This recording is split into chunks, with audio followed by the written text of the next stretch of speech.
expérience sur le domaine de la recherche que j'ai acquise après un tas d'années de recherche et au niveau de mon unité de recherche l'AMOS.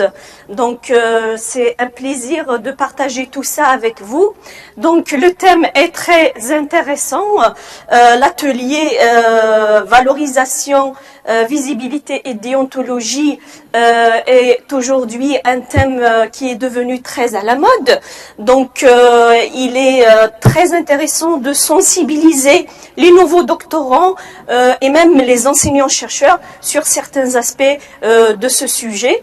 Donc je vais essayer de donner 3 interventions. La première qui va parler en général sur la valorisation de la recherche. La deuxième intervention sur le processus de publication. Et la troisième, je vais parler sur une base un petit peu particulière de données qui a comme objectif de connecter la recherche avec les chercheurs, qui est nommé ORCID. Donc vous allez le remarquer après qu'il y a un certain lien entre les 3 interventions. Et donc je vais signaler tout de suite que je ne pourrai pas parler de tout en peu de temps. Donc je vais essayer de donner juste l'essentiel. Donc voilà, je vais commencer tout de suite mon premier expo.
Sur une stratégie qui va permettre de gérer un petit peu tout ça au niveau interne déjà, au niveau personnel, savoir sur la manière de publier, de faire connaître ses travaux scientifiques, à l'échelle des équipes de recherche dans les laboratoires et globalement à l'échelle des laboratoires elles-mêmes. Donc, je vais essayer d'aborder un petit peu la question des normes de présentation et choix des revues spécialisées en ce qui concerne les publications. Je vais essayer de parler un petit peu de l'impact factor qui devient un petit peu l'ennemi numéro 1 des étudiants pour ce qui est côté soutenance et tout. Donc, je vais parler aussi de la manière de soumettre un travail scientifique et je vais parler de l'intérêt de vulgariser son travail scientifique aussi au niveau des conférences nationales et internationales. Ça, c'est d'un côté. Par ailleurs, je vais essayer de mettre l'accent ensuite sur un petit peu les règles déontologiques, quoique je n'ai pas trop focalisé sur ce point, sachant qu'il y aurait quelqu'un normalement qui devait parler sur ça. Donc je vais passer brièvement sur ça. Donc je parlerai des nouveaux arrêtés concernant la post-graduation. Je vais notamment l'arrêté numéro 191 de l'année 2012. Et à la fin, je vais essayer de mettre l'accent aussi sur la nouvelle loi d'orientation et sur la recherche scientifique et le développement technologique qui date du 30/12/2015, qui met l'accent sur l'intérêt d'avoir des partenariats entre les chercheurs et les industries, donc côté socio-économique. Alors, je commencerai donc par le premier point, tout ce qui concerne les publications. C'est vraiment très vaste, donc je vais essayer de donner des flashs, des points intéressants par rapport aux publications. Alors, un point qui est très important, c'est le revue. Les revues, donc un étudiant ou un enseignant-chercheur qui devrait envoyer son travail pour le faire publier, doit se poser toujours la question, à quelle revue dois-je soumettre donc, le choix de la revue est très important. Il faut savoir qu'il y a des revues de spécialité, il y a des revues d'ordre général. Donc, dans le cadre de la biologie, par exemple, c'est pas la même chose de soumettre à une revue typiquement biologie, que de se mettre à une revue typiquement écologie, que de se mettre à une revue typiquement écologie microbienne. Donc je vais du général au spécial. Donc il faudrait déjà connaître le thème exact de votre travail pour essayer par la suite de choisir la revue à laquelle il faut essayer d'envoyer. Donc vous avez ensuite la notion de la revue indexée et revue avec facteur impact.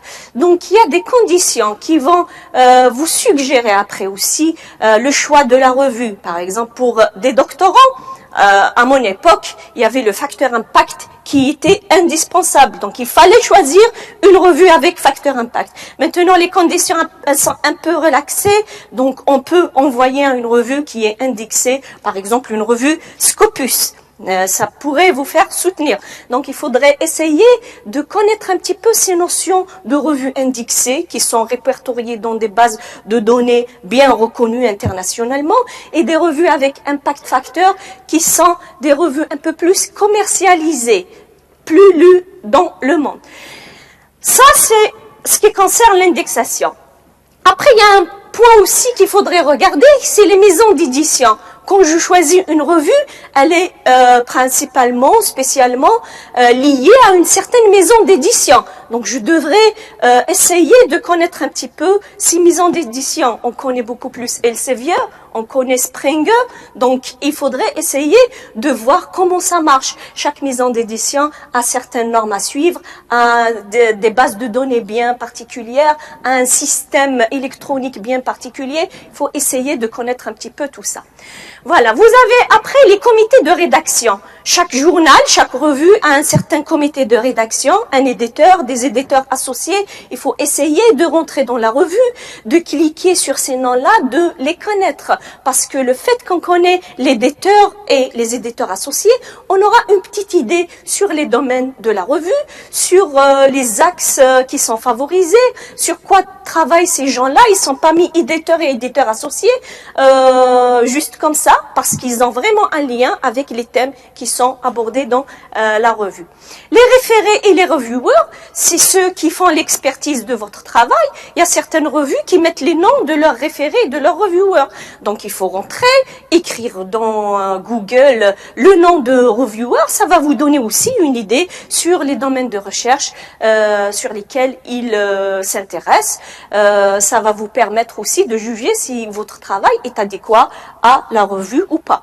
Et vous avez les numéros spéciaux ou bien ce qu'on appelle les issues spéciales.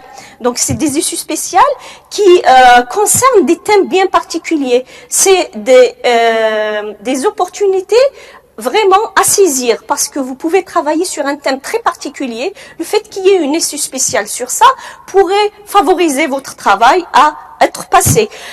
Généralement, quand on va dans une conférence internationale, il y a des conférences qui sont d'ordre général, mais il y a des conférences qui sont vraiment spécialisées. Ici, la conférence a une issue spéciale, c'est un plaisir parce que vous aurez une petite chance de faire passer votre travail et rapidement. Les issues spéciales font passer les travaux rapidement. Voilà donc un petit aperçu sur les revues. Donc l'étudiant maintenant devrait regarder un petit peu tout ça.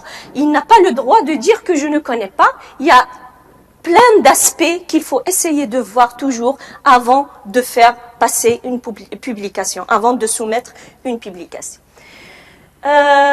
je passerai maintenant au processus d'investigation. Donc, avant de soumettre, vous avez tout un processus d'investigation, de recherche à faire. Donc, un premier point à regarder, c'est les tendances actuelles. Ce n'est pas de la même façon qu'on faisait la recherche avant, qu'on l'a fait maintenant. Il y a toujours du nouveau, il y a toujours quelque chose qui revient à la mode. Donc, il faut toujours suivre ce qui est tendance actuelle, ce qui est à l'actualité, ce qui est nouveau, ce qui permet d'avoir de nouvelles perspectives, d'ouvrir de nouvelles perspectives. Donc, il faudrait regarder un petit peu tout ça. Dans votre domaine, bien sûr, chacun a son domaine.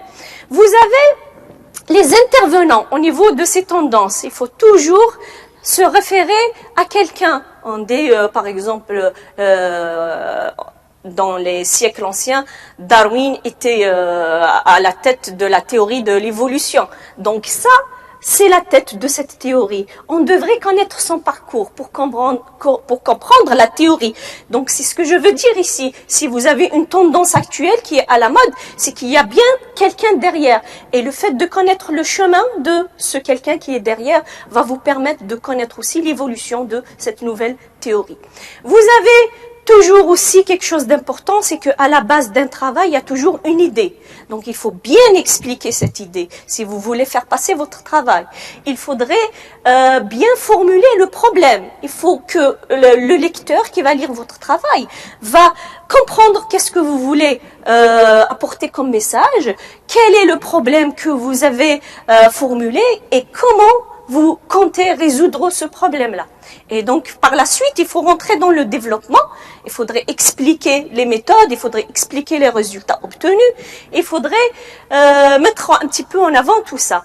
Et puis, la finalisation, on se demande toujours quand est-ce que l'article est fini. Alors, j'écris mon introduction, j'écris mon développement, j'écris ma conclusion. Est-ce que mon article est bien finalisé ou pas? Il faut toujours se douter, parce que lorsqu'on se doute, on peut apporter des améliorations à notre travail.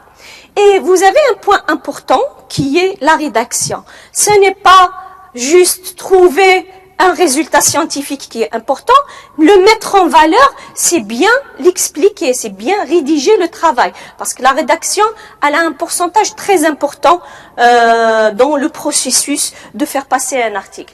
Donc, la rédaction compte sur le style de la rédaction, sur l'onglet technique. C'est pour ça qu'on encourage toujours maintenant nos étudiants à faire des formations supplémentaires en anglais, en informatique. Tout ça est très important.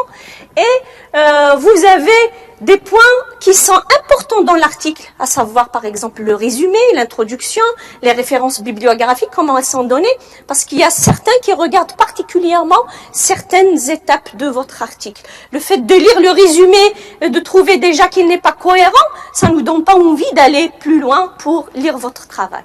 Voilà, donc ça serait bien de créer aussi un cadre de discussion. Un séminaire hebdomadaire est très important. Le fait d'avoir un séminaire hebdomadaire, faire passer des étudiants pour expliquer l'état d'avancement de leurs travaux, ça va les mettre à l'aise déjà. Le fait de parler devant tout le monde va les mettre à l'aise.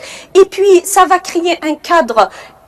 Voilà où est-ce que je suis bloqué, voilà le point que j'ai pu réaliser, ça va donner des discussions, enrichir le travail, ça permet d'aboutir aussi à une petite finalisation d'un travail et à améliorer votre travail. Et vous avez les prépublications. Les prépublications, c'est tout ce que vous avez préparé, vous n'avez pas encore soumis à publier. Ce qu'on appelle les prépublications, ça pourrait être par exemple un travail que vous avez préparé pour envoyer à une conférence.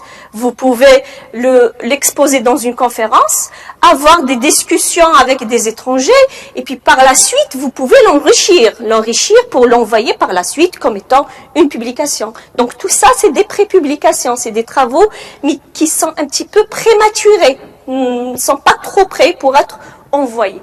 Vous avez les congrès spécialisés qui sont toujours aussi des cadres de discussion. Quand vous allez à un congrès spécialisé, vous allez rencontrer des spécialistes du domaine. Ça va ouvrir des champs pour des discussions, pour peut-être récupérer des données. Vous pouvez avoir des collaborations, vous pouvez préparer des stages avec eux.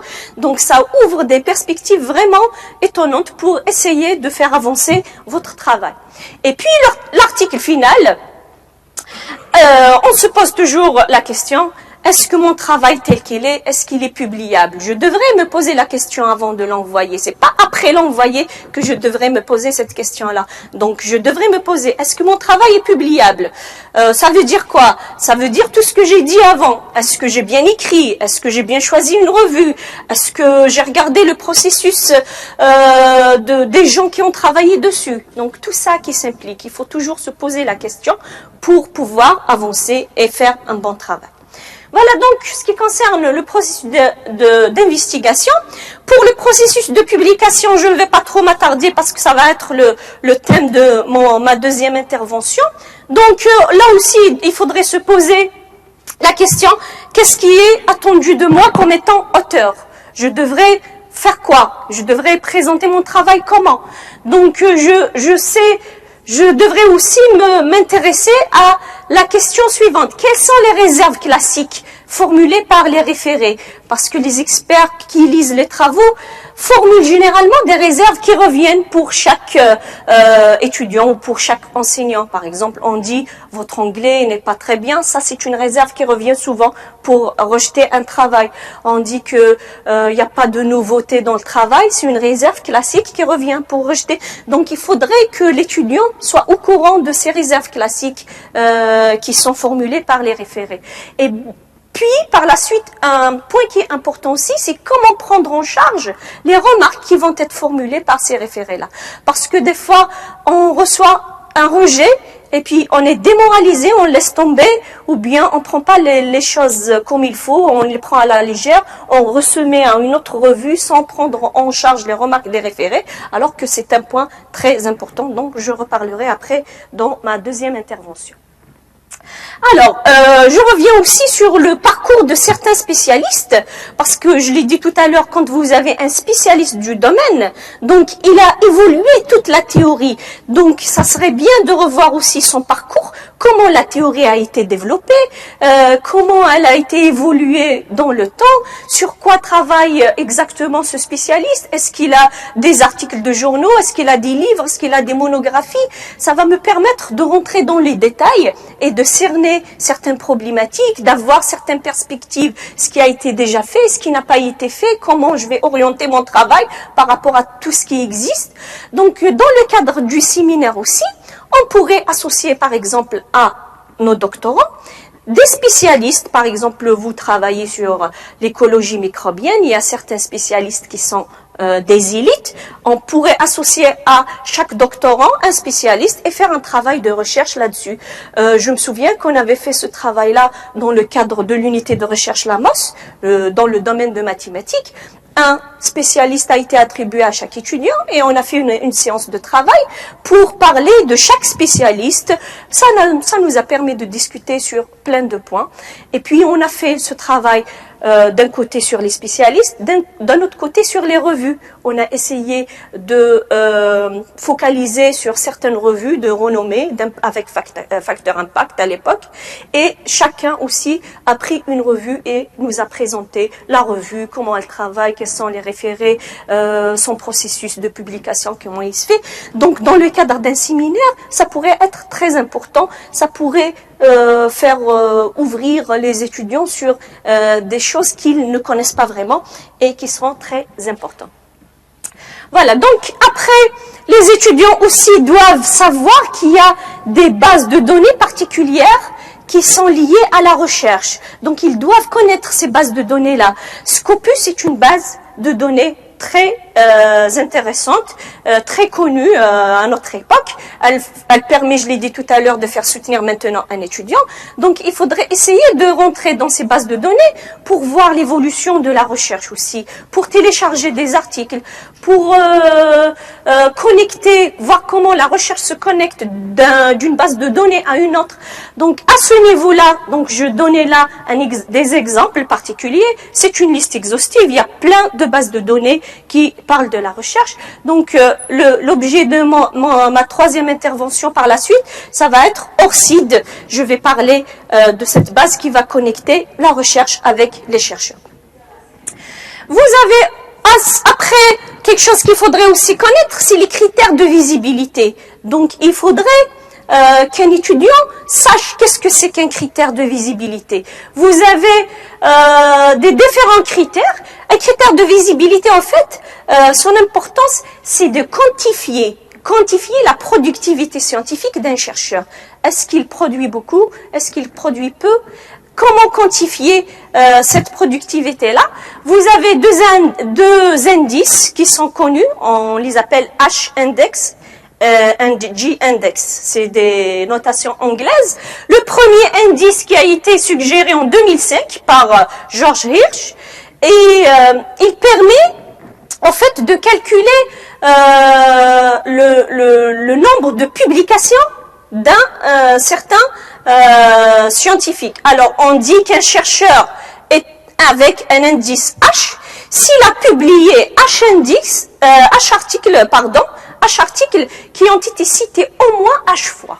C'est ça le H-index. Donc, on dit qu'un scientifique a le H-index s'il a publié H articles qui ont été cités au moins H fois chacun. Voilà. Donc ça, c'est un critère de mesurer la productivité de ce scientifique. Il est lié à la fois au nombre de publications et au nombre de citations. Donc c'est un facteur très important. Après, vous avez le G-index qui est un petit peu une généralisation de l'indice H.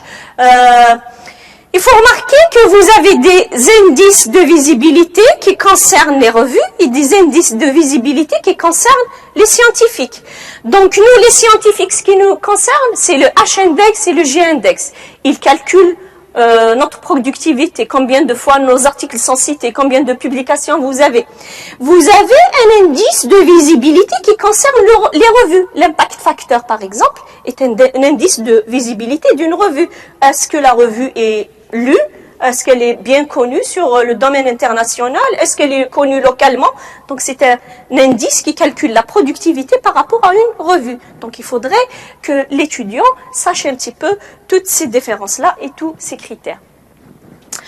Alors maintenant, je vais passer brièvement à la deuxième post-graduation. Il faut des spécialistes dans le domaine administratif pour parler un petit peu des textes. Je ne suis pas très au courant de tous les textes. Un chef de département ou un chef de département adjoint est mieux adapté pour expliquer un petit peu toutes ces réglementations. Donc dans le cadre d'un séminaire aussi, ça serait bien de sensibiliser un petit peu l'étudiant sur toutes ces évolutions-là. Pourquoi? Parce qu'on a remarqué ces dernières années que du jour au lendemain, il y a une nouvelle loi qui apparaît. Une nouvelle loi sur la réorganisation du doctorat LMD, une nouvelle loi sur le plagiat, une nouvelle loi. Donc on connaît plein de lois. Ça relève de l'importance du domaine de la recherche et des évolutions rapides qui touchent à ce domaine-là. Donc il serait bien de sensibiliser les doctorants sur les différents enjeux lors de la préparation d'une thèse de doctorat. Donc il serait bien de clarifier certaines exigences scientifiques ou autres envers une thèse de deuxième post-graduation. On pourrait parler des textes réglementaires, on pourrait parler des plans de travail. Comment on va faire un plan de travail pour un doctorant? Qu'est-ce qu'il faudrait mettre dedans? Comment essayer de suivre ce plan de travail à long terme? On pourrait parler des stages, des collaborations à l'étranger. Donc, il faudrait sensibiliser les étudiants sur tout ça. Quel est l'intérêt de faire ça? On pourrait leur parler aussi sur le processus de soutenance. Comment préparer ce processus-là, comment écrire votre thèse, comment la rédiger, comment constituer le dossier de soutenance, comment choisir un membre de jury. Tout ça est très important dans ce processus. Nous avons aussi cette notion de valorisation qui concerne les doctorants, parce qu'il y a une définition qui dit que le transfert des connaissances aux doctorants et doctorant ou même docteur, est une forme de valorisation des résultats de recherche. Donc, on est avancé dans la recherche. Le fait qu'on puisse transmettre aux étudiants des connaissances, des savoir-faire, ça fait partie de la valorisation de recherche. Donc, il faudrait essayer de prendre en main ces étudiants-là. Il faudrait s'intéresser à leur insertion professionnelle. comment après les suivre après leur thèse de doctorat. Il faudrait leur permettre des bourses et la création d'entreprises. On pourrait leur expliquer qu'est-ce que c'est qu'un contrat doctoral, qu'est-ce que c'est que la création des juniors entreprises, des petites entreprises par rapport à leurs travaux de recherche. Tout ça est très important.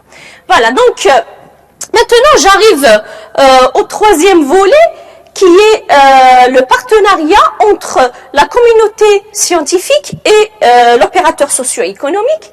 Donc qu'est-ce que c'est que la valorisation de la recherche dans ce cadre-là? C'est d'une part mettre à disposition de la sphère économique et sociale les inventions techniques, technologiques, savoir et savoir-faire issus de la recherche publique qui vient à partir des universités, des laboratoires. Donc il faut mettre tout ça au service des entités socio-économiques.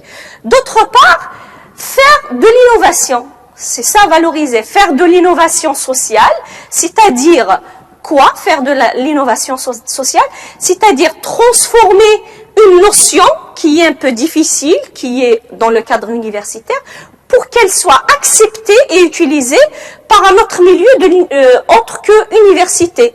Donc, on crée ici une théorie, par exemple, sur la génétique et tout. Il faudrait essayer de la rendre le plus simple possible pour qu'elle soit comprise par un autre secteur en dehors de l'université et beaucoup plus pour qu'elle soit appliquée pour essayer d'améliorer le cadre de vie humain dans la société en général. Voilà donc ce qu'on appelle l'innovation sociale. Il y a plusieurs autres définitions qui existent sur ce plan-là. La première, par exemple, c'est valoriser, c'est rendre utilisables ou commercialisables les connaissances et les compétences de la recherche. Donc, même il y a le mot commercialiser. Vous avez innové quelque chose, vous pouvez le commercialiser. On peut parler des brevets, par exemple. On peut parler, lorsqu'on publie un travail, on peut parler des droits d'auteur. On parle de céder les droits d'auteur. Parce que normalement, on devrait payer. On devrait soit payer, soit nous payer. Parce que quand on fait de la recherche, on devrait nous payer. Mais quand on dit on cède les droits d'auteur, donc on n'est pas payé. On a aussi, par exemple, le système Open Access, c'est que vous faites votre travail et vous payez pour qu'il soit visible par les autres chercheurs nationaux ou internationaux. Donc il y a la notion de commercialisation là-dedans. Donc l'innovation sociale est une terminologie très importante dans ce cadre. C'est toute nouvelle approche pratique ou intervention ou encore tout nouveau produit mis au point pour améliorer une situation ou solutionner un problème social ayant trouvé preneur au niveau des institutions, des organisations ou bien des communautés. Voilà, donc maintenant, comment valoriser? Alors, on peut valoriser par des partenariats entre les industries et les universités. On peut valoriser aussi par des transferts technologiques de compétences, de savoir-faire, ce qu'on a appelé tout à l'heure les innovations. On peut innover quelque chose et le transférer en le commercialisant ou en le donnant gratuitement à une autre entité sociale. Voilà, donc, autre modalité, vous pouvez commercialiser les résultats sous forme de brevets, de logiciels. On peut confectionner un logiciel et le vendre, par exemple, les droits d'auteur. Et puis, je l'ai dit tout à l'heure, lorsqu'on forme les étudiants ou bien les jeunes chercheurs, ça aussi, c'est valoriser les travaux de recherche.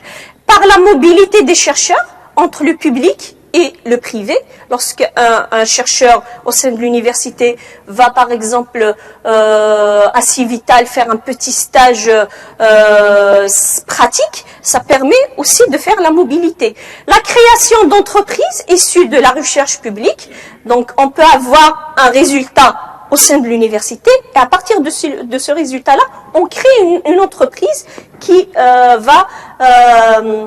va développer les objectifs créés dans le cadre de cette recherche publique. Aussi, on peut créer une plateforme technologique de services. On peut créer des centres de recherche, par exemple, qui peuvent relier plein d'entités de recherche.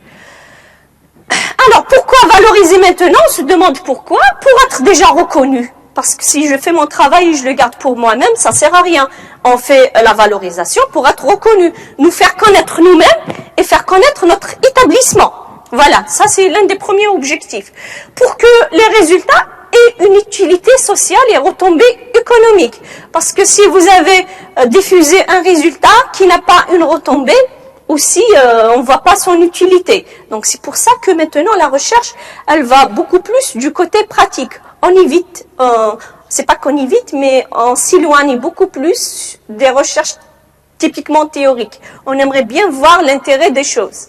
Donc vous avez ensuite, pour générer des ressources financières, on a toujours le problème de comment financer nos travaux. Donc le fait de vendre par exemple un brevet, un logiciel, ça va vous permettre d'avoir des ressources pour vous-même et pour votre laboratoire. Donc vous pouvez avoir d'autres objectifs, par exemple accompagner le transfert vers l'appropriation sociale professionnelle, promouvoir par exemple l'image de votre établissement. Tout ça, c'est des avantages supplémentaires.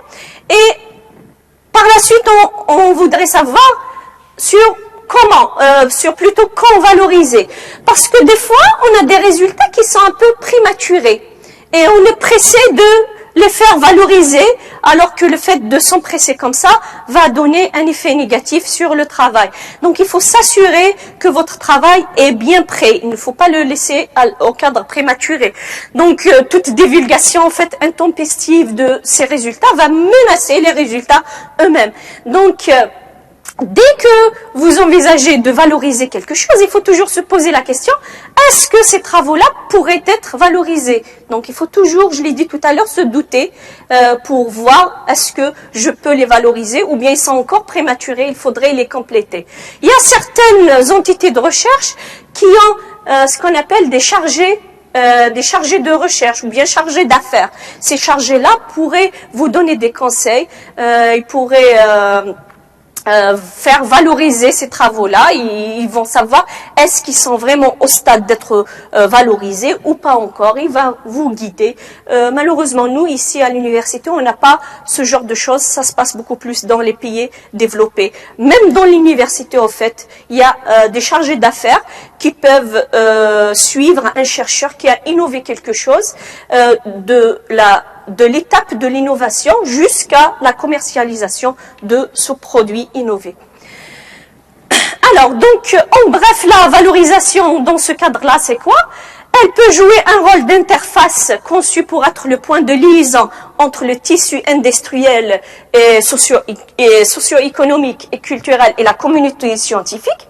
Et comme elle peut jouer aussi le rôle de passeur. Un rôle de passeur tout au long du processus de valorisation. Donc, à partir de la détection des projets jusqu'à l'accompagnement des différents modes de transfert, jusqu'à l'appropriation sociale, bien sûr, tout en veillant aussi sur la préservation du patrimoine. Donc, il ne faudrait pas essayer de perdre un petit peu les notions de votre université ou entité de recherche. Les différentes étapes sont la détection. Il faut détecter les opportunités, il faut chercher les opportunités dans les industries, l'analyse des inventions et la création, protection et gestion de la propriété intellectuelle.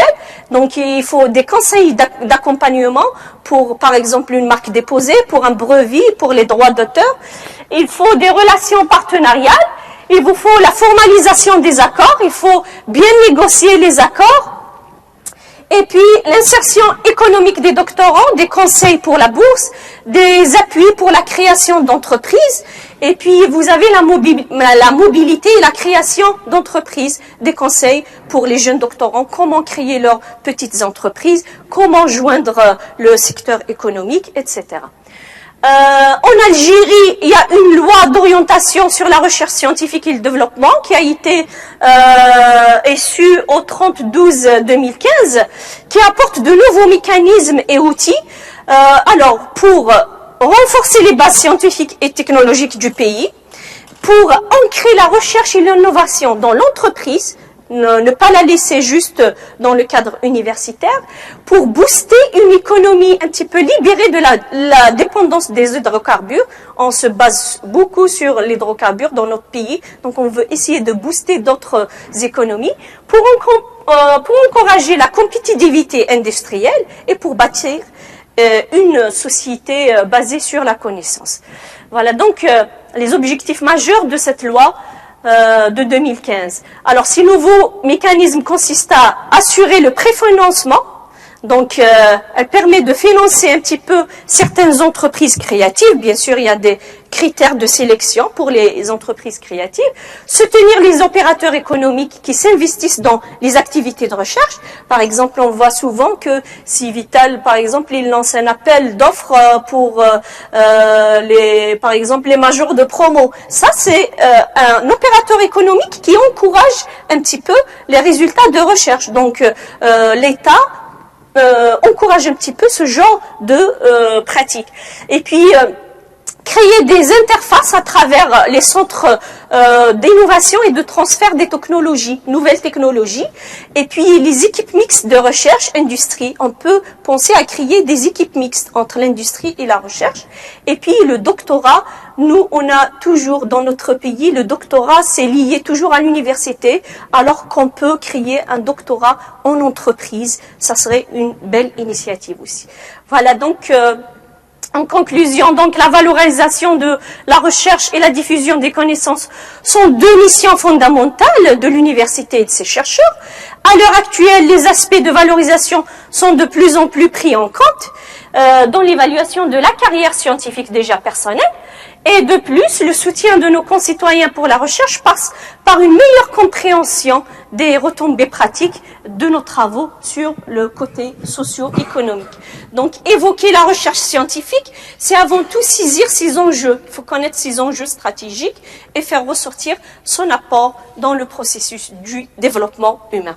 Voilà, donc j'ai fini pour cette première intervention qui concerne la valorisation, que ce soit au niveau du publication cadre personnel d'un chercheur, que ce soit au niveau de la post-graduation ou que ce soit au niveau de partenariat entre l'université et le côté socio-économique. Voilà, donc je ne sais pas, est-ce qu'il y aurait un débat par chaque intervention ou je continue toutes les interventions, après on fait un débat général, c'est comme vous voulez.